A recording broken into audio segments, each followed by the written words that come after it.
गुरुर्विष्णु गुरुर्देवो महेश्वरा गुरुर् साक्षात् परब्रह्म तस्मै श्री गुरुवे नमः। आज गुरुपौर्णिमा त्यानिमित्ताचा हा व्हिडिओ आहे। आपल्या माणसाच्या वैयक्तिक जीवनात प्रत्येक क्षेत्राचे आपल्याला गुरु असतात। आपल्या जीवनामधले आपले पहिले गुरु हे आईवडील असतात, जे चांगले संस्कार आणि चांगलं जीवन घडवण्यासाठी ते प्रयत्न करतात। त्यानंतर वैयक्तिक जीवनानंतर आपल्याला शैक्षणिक म्हणा शिक्षणासाठी गुरुजन मिळतात लाभतात। त्याचबरोबर आध्यात्मिक गुरु सुद्धा आपल्याला लागतात। त्या सर्व गुरुजनांना वंदन आज गुरुपौर्णिमेनिमित्त।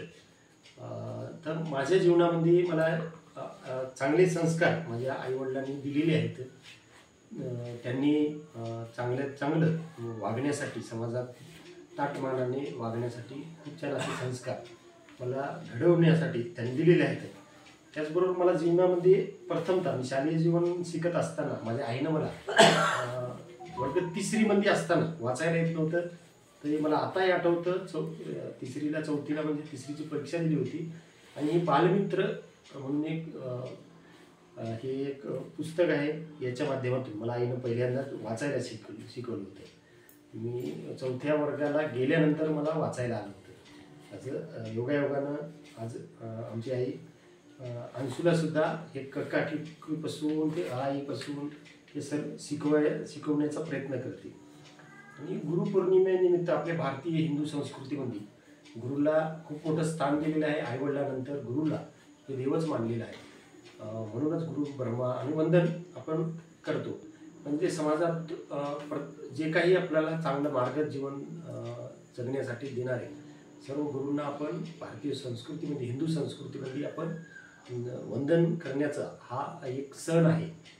आणि तो उत्सव सुद्धा आपण या गुरुपौर्णिमेला आपल्या हिंदू धर्म साजरा करतो। म्हणूनचा हा एक छोटासा व्हिडिओ आहे। या निमित्तानं आपल्या सर्वांना गुरुपौर्णिमेच्या हार्दिक शुभेच्छा। आणि माझ्या सर्व शालेय जीवनातले सर्व गुरुजनांना वंदन। आध्यात्मिक गुरु म्हणून मी माझे आजोबा श्री भुन्नर गुरुजी, जे आर्य समाजाचे प्रचारक आहेत, त्यांना आर्य मुनी म्हणतात, त्यांना सुद्धा वंदन करतो।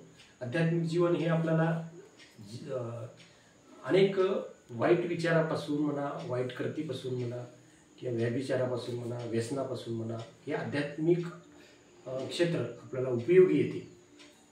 त्यासाठी आपण आईवडिलांच्या चांगल्या संस्कारांसोबतच शालेय जीवनात आपण जे काही आपल्याला गुरुजनवर लाभतात आणि आपलं जीवन तिथून घडतं, त्यासोबतच एक करते धरते झाल्यानंतर मोठे झाल्यानं आपल्याला आध्यात्मिक गुरुसुद्धा असणं गरजेचं आहे, जे आपल्याला चुकत असताना, कारण आपल्या चुका आपल्याला दिसत नाहीत, ते दाखवणारे सुद्धा आपल्याला आपले गुरु असतात।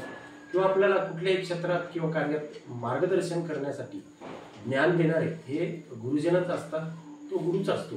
कुठलाही आपल्या महान व्यक्ती जो काही घडलेला आहे तो घडवण्याचं मोठं सिंहाचा वाटा हा त्याच्या गुरुचा असतो। उदाहरणार्थ श्रीकृष्णाचा आपण संदीपानी गुरुला मानतो आपण, पुन्हा छत्रपती शिवाजी महाराजांचा गुरु त्यांची आई आणि संत तुकाराम महाराज हे आहेत। स्वामी विवेकानंदाचे गुरु श्री रामकृष्ण परमहंस आहेत। असे सर्व महान जे काही साधू संत महान पुरुष झाले त्यांना घडवण्याचं कार्य हे गुरुजनांना केलेलं आहे। म्हणूनच हा गुरुपौर्णिमेचा सण हे आपल्या हिंदू धर्मात साजरा करतात। गुरुपौर्णिमेच्या सर्वांना हार्दिक शुभेच्छा।